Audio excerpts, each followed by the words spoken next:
تھی تو پھر بیوی کا کیا حال ہوتا ہوگا؟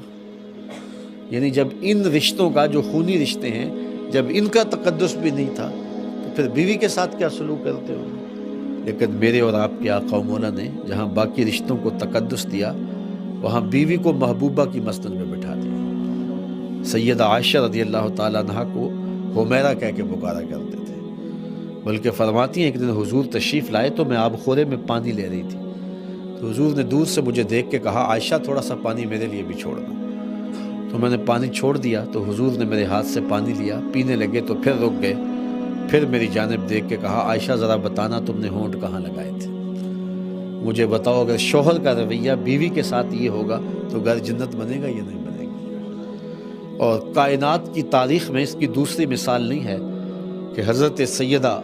خدیجہ الکبریٰ کا جب آخری وقت آیا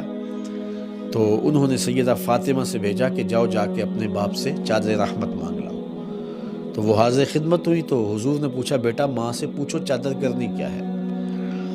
تو حضرت فاطمہ پوچھنے آئی تو حضور بھی پیچھے آگے، سیدہ خدیجہ کا بدن بخار سے تپ رہا تھا، آخری وقت تھا،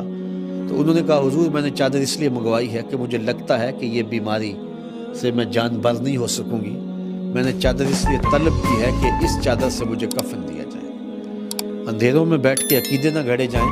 عقیدے وہی رکھے جائیں جو نبی کے گھر والوں کے ہیں۔ سیدہ خدیجہ کا عقیدہ ہے حضور کے بدن سے چھوئی ہوئی چادر کفن کے لیے مل جائے تو بخشش کی ضمانت ہے، تو کہا کہ حضور میں نے اس لیے چادر مانگی، پھر سنو حضور نے کیا کہا، آنکھیں چھم چھم برسنے لگی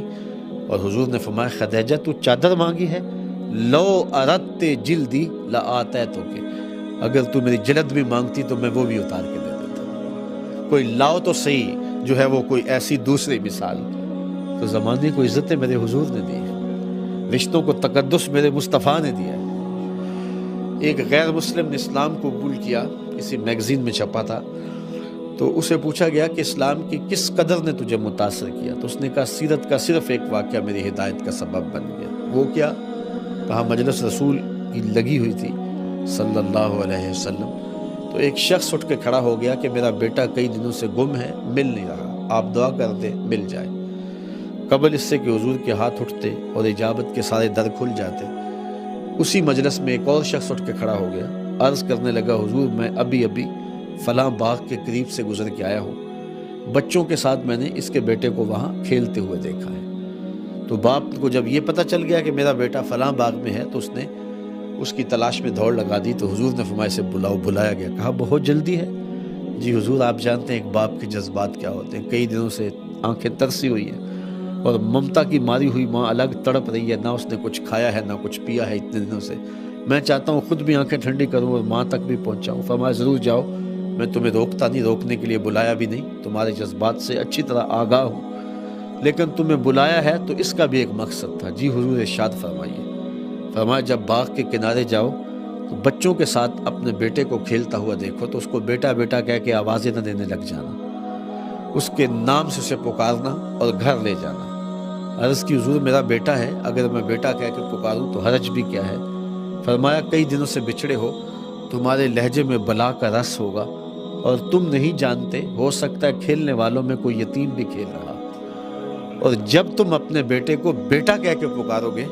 تو اس کا دل چھلنی ہو جائے گا، آج میرا باپ ہوتا تو مجھے بھی بیٹا کہہ کے پکارو۔ ہمیں تعلیم دی گئی ہے بیوہ کے سامنے اپنی بیوی سے پیار نہ کرو، غریب کے سامنے اپنی دولت کی نمائش نہ کرو، بلکہ میرے حضور نے یہاں تک فرمایا اپنے گوشت کی خوشبو سے غریب ہمسائے کو تکلیف نہ دو، یا تو تھوڑا سا پانی زیادہ ڈال لو اور شوربے کی پیالی ہمسایوں کے گھر بھی بیچ دو، اور اگر یہ نہیں کر سکتے تو ایسے زاویے میں اور ایسے وقت میں کھانا پکاؤ جب غریب کے بچوں تک اس کی مہک نہ پہنچے، بچے ضد کر بیٹھے اور مزدور باپ ضد پوری نہ کر سکتا ہوا تو ان بلکتے ہوئے بچوں کو کون چپ کرائے گا؟ وہ کیا کسی نے کہا تھا دوپہر کو سلا دیتی ہے بچوں کو وہ اس ڈر سے،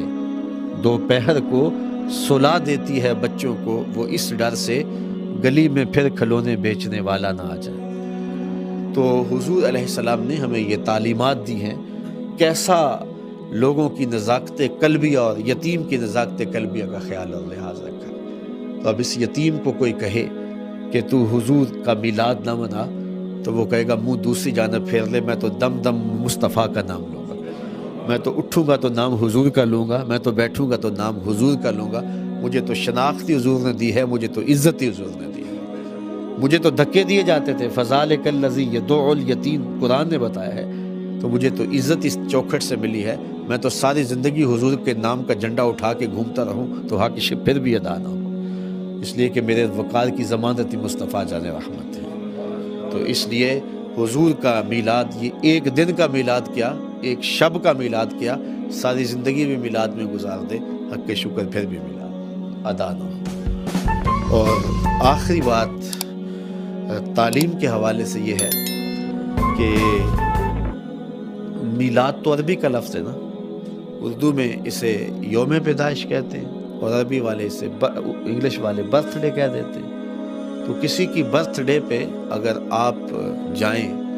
پہلے تو یہ ہے کہ اگر کسی کی برتھ ڈے ہو تو کوئی بلائے تو جاتے ہو یا اپنے آپ ہی چلے جاتے ہو؟ کوئی بلائے تو جاتے ہو، وہ کہتے ہیں بلایا ہے تو اب جانا ہے، نہیں بلایا تو نہیں جانا۔ تو پھر حضور کے میلاد پہ خود آگے ہو یا حضور نے بلایا ہے تو آئے ہو۔ وہ کیا کسی نے کہا تھا نا، محبوب کی محفل کو محبوب سے جاتے ہیں،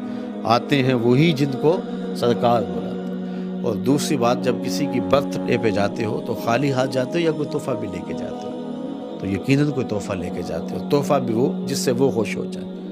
بچہ ہے تو کھلونا لے جاتے ہو، بڑا ہے اس کے مطابق۔ تو حضور کے میلاد پہ آئے ہو تو کوئی تحفہ حضور کو بھی پیش کرو، اور تحفہ وہ پیش کرو جس سے حضور خوش ہو جائے۔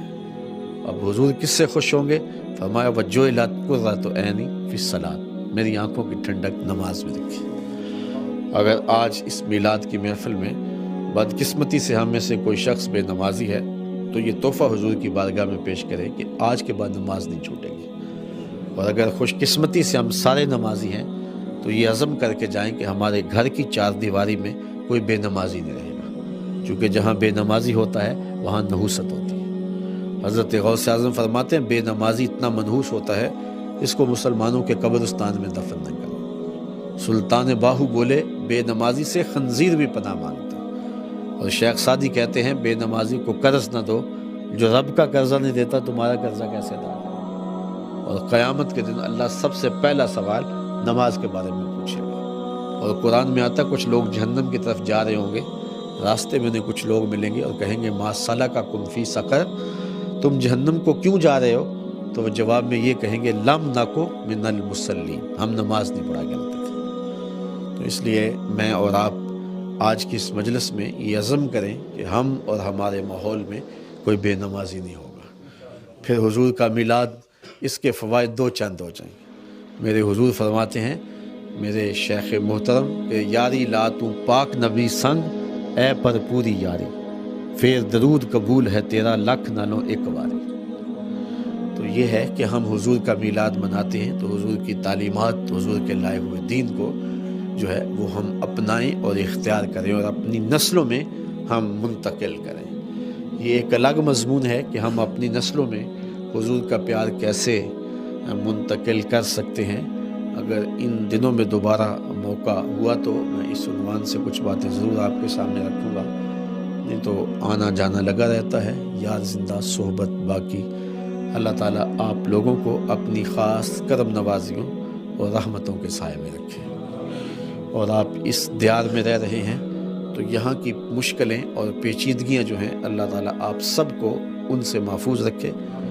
اور اللہ کی بارگاہ میں آپ کی تڑپتی آمین کے ساتھ دعا ہے کہ اللہ میرے وطن کی خیر فرمائے۔ میں اٹلی میں تھا تو مجھے دوست وہاں پوچھنے لگے کہ آپ کو یہ ملک کیسا لگا؟ تو میں نے کہا کہ اچھا لگا، لیکن میرے ملک کی مست ہواؤں کا مقابلہ یہ ملک نہیں کر سکتا۔ میرے وطن کی مٹی سے خوشبو آتی ہے، اور اس کی وادیاں اور اس کے کوہسار اور اس کی مست ہوائیں جو ہے وہ عجیب نور بانٹتی ہیں۔ بس نظر لگی ہے میرے ملک کو، آپ یہ دعا کریں کہ اللہ اس ملک کو امن کے اجالے دے دیں اور وہاں دہشت گردی کے سلگتے الاؤ ٹھنڈے کر کے امن کی بہاریں پیدا کر دیں۔ مکہ المکرمہ اور مدینہ رسول کے